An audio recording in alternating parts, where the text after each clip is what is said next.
2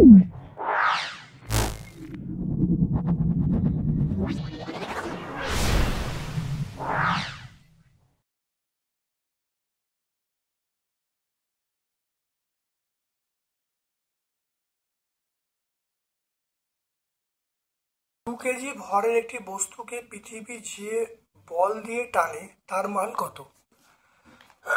এই অ্যান্সারটা হবে অপশন সি হবে। কি করে হচ্ছে দেখে নাও। একের দাগের এটা আমরা একের দাগের অপশন সি দেখে নাও। আমরা জানি এফ সমান এম জি, এম এর মান 2, জি এর মান 9.8, এটা গুণ করলে কত হবে 19.6 নিউটন। তাহলে অ্যান্সার হবে অপশন সি।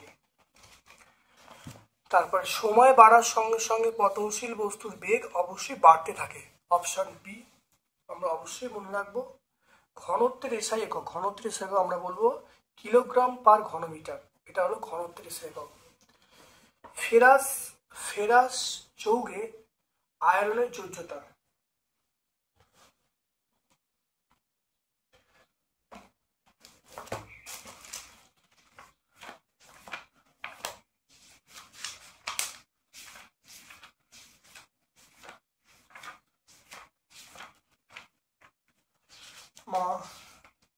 মাগো আমার জীবনে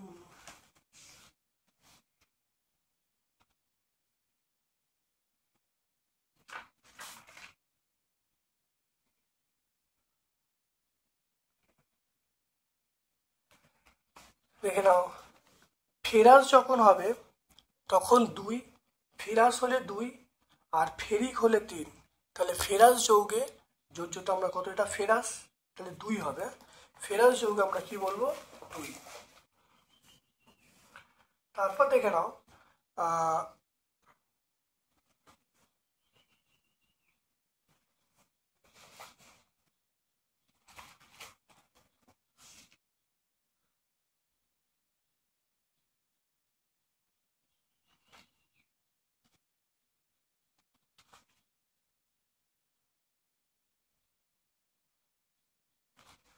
তারপরে দেখে নাও কোন পদার্থটি খোলা হাওয়ায় ঊর্ধ্বপাতিত হয়, এটা আমরা বলি নিশাদল। নিশাদল, ন্যাপথলিন, কর্পূর এইগুলো কিন্তু খোলা বাতাসে ঊর্ধ্বপাতিত হয়। তারপরে দেখে নাও যে তরলের চাপ পি ঘাত এফ, ক্ষেত্রফল যদি এ হয় তাহলে আমরা বলবো চাপ সমান ঘাত বাই ক্ষেত্রফল, এটা সত্য, এটা অবশ্যই আমরা বলবো সত্য। এসআই পদ্ধতিতে তড়িৎ আধানের একক আমরা বলবো কুলম। এসআই পদ্ধতিতে তড়িৎ আধানের একক আমরা বলবো কুলম। তাপের সুপরিবাহী কিন্তু তড়িতের কুপরিবাহী অধাতুর নাম আমরা বলবো হিরে।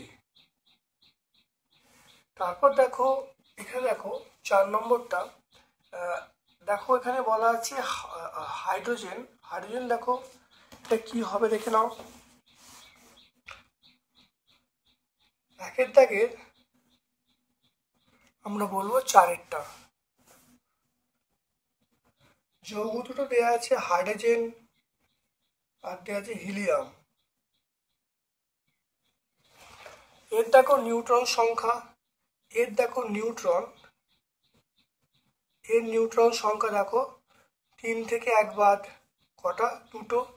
এর নিউট্রন কটা, এর নিউট্রন বলা আছে 4 থেকে 2 বাদ, তাহলে 2টো। তাহলে নিউটন সংখ্যা সমান, তাহলে এরা পরস্পরের আইসোটোন। তাহলে অ্যান্সার হবে এরা পরস্পরের কি আইসোটোন। তাহলে এই দুটো পরমাণু পরস্পরের আইসোটোন।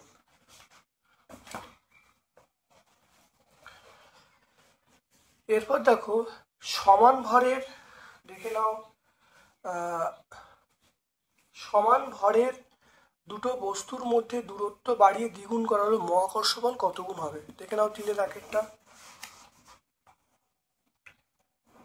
আমরা জানি এফ সমান জি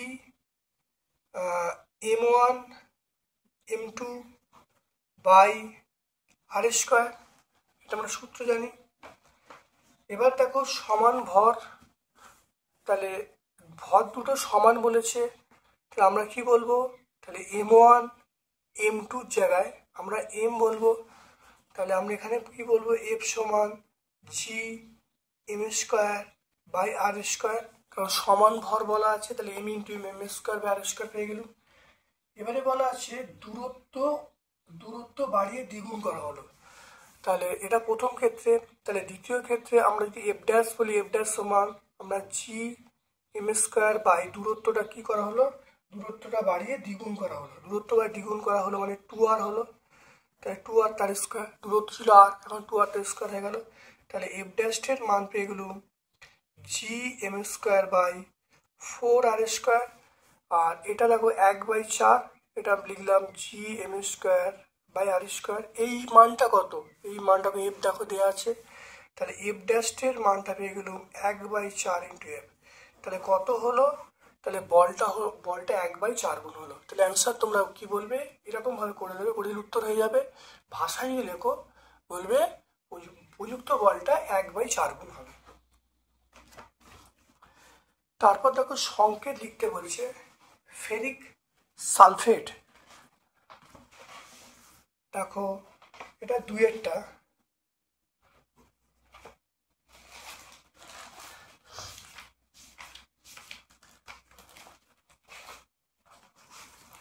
তাহলে ফেরিক সালফেট,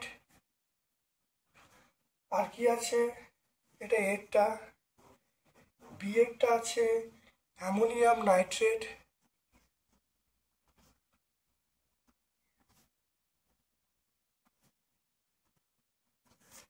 সি একটা আছে অ্যালুমিনিয়াম কার্বনেট,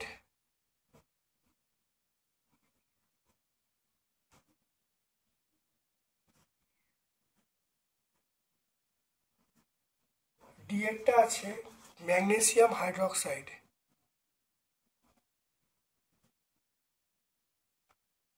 ম্যাগনেসিয়াম হাইড্রোক্সাইড।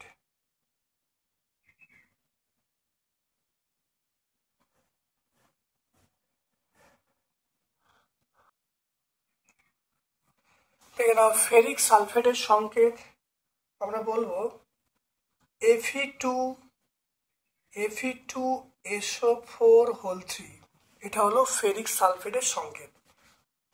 দেখো অ্যালুমিনিয়াম নাইট্রেটের সংকেত আমরা বলবো AlNO3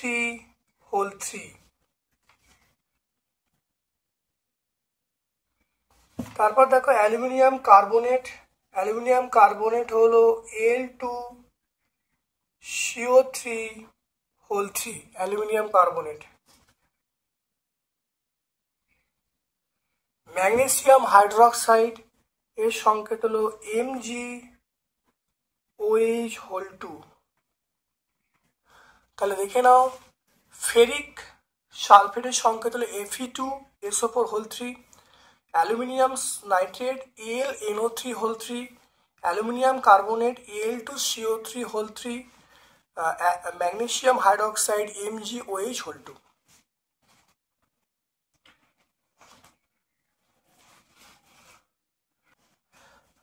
দেখে নাও, টিনেরটা লোহার ওপরে স্টিম চালনা করলে কি ঘটবে।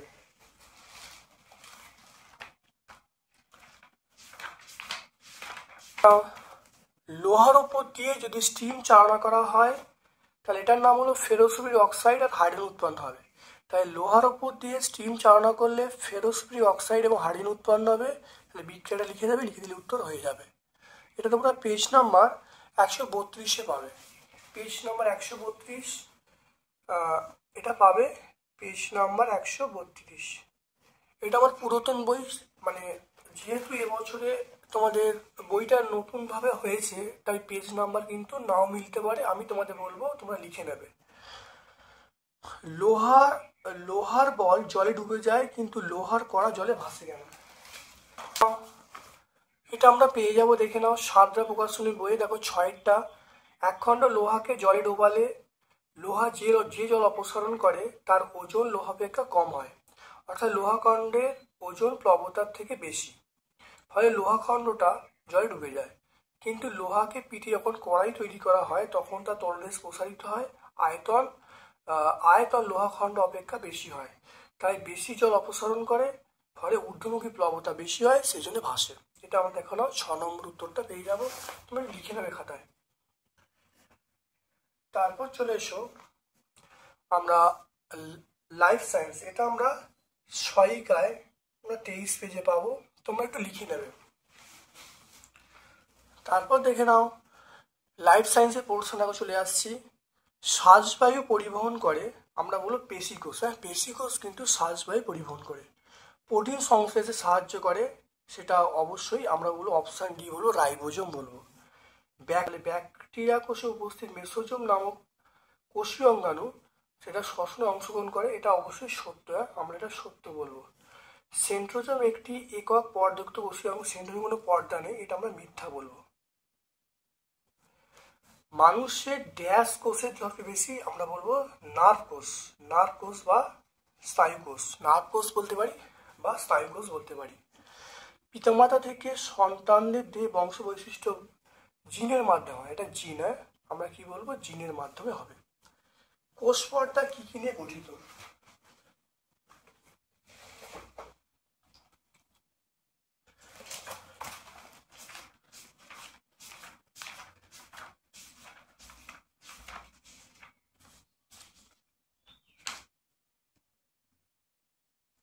দেখে নাও কোষ পর্দা, দেখতে পাচ্ছ, এটা প্রোটিন এবং লিপিড নিয়ে গঠিত।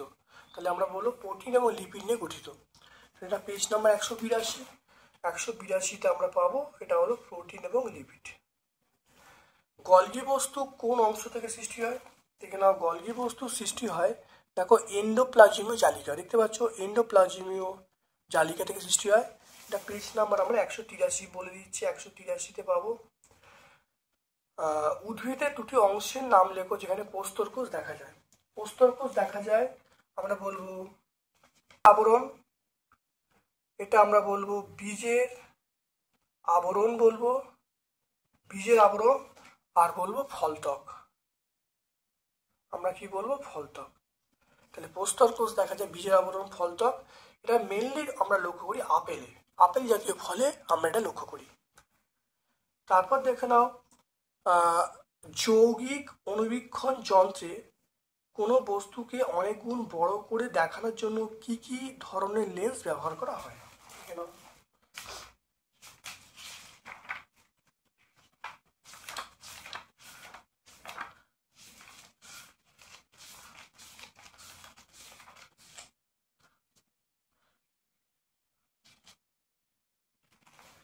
এখানে দুটো লেন্স এখানে থাকে মূলত, সেটা আমরা বলবো অকিউলার লেন্স আর একটা হলো অবজেক্টিভ লেন্স।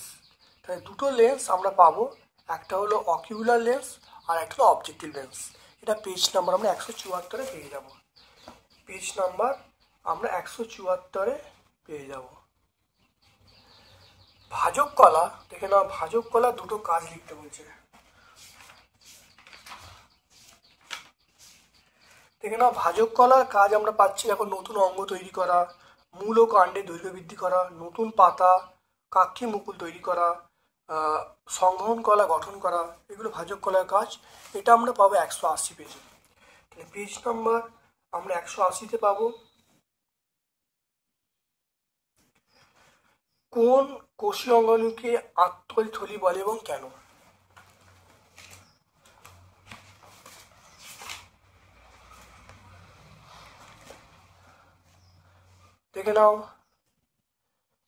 দেখে নাও লাইসোজোম, দেখো লাইসোজোম যে কোষে থাকে সেই কোষকে ধ্বংস করে, তাই আমরা লাইসোজোমকে আত্তকোষী বলে। তাহলে আমরা এইটুকু বলবো, লাইসোজোম যে কোষে অবস্থান করে সেই কোষকে ধ্বংস করে বলে লাইসোজোমকে আমরা আত্তকোষী বলবো।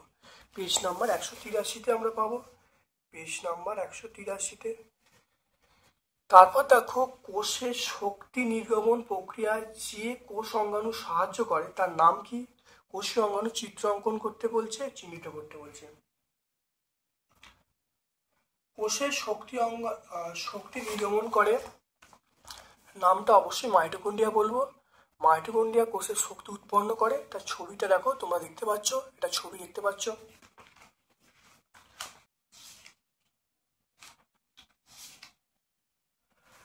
আমরা টেক্সট বই এইটার ছবিটা পাচ্ছি, কিন্তু তোমরা একটু অন্য রেফারেন্স বই ফলো করলে তোমরা এই ছবিটা আঁকতে পারো। যে কোনো একটা ছবি তোমরা এঁকে দেবে। এখানে দেখো কৃষ্টি আছে, ফোন বস্তু আছে, অক্সিজেন আছে, বই পর্দা আছে, অন্তঃপর্দা আছে। তোমরা সহায়িকা থেকে এই ছবিটা আঁকলে কিন্তু ভালো হবে। তোমার টেক্সটে ওটা মাত্র 2টো পয়েন্ট আছে, কিন্তু সহায়িকা দেখো এখানে 5টা পয়েন্ট আছে। পয়েন্টগুলো খুব ইম্পর্টেন্ট।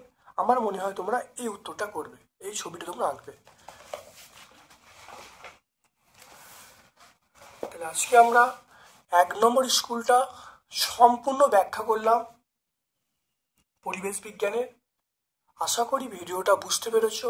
প্রত্যেকটা ভিডিও দেখবে এবং তোমরা অবশ্যই অত্যন্ত উপকৃত হবে। যদি চ্যানেলটা ভালো লাগে, যদি ভিডিওটা ভালো লাগে, ভিডিও লাইক করবে, চ্যানেলটা সাবস্ক্রাইব করবে, বেল বাটনে ক্লিক করে দেবে। আমার পক্ষ থেকে সকলকে ধন্যবাদ এবং শুভকামনা জানিয়ে আজকের মতো ভিডিও শেষ করলাম। Thank you.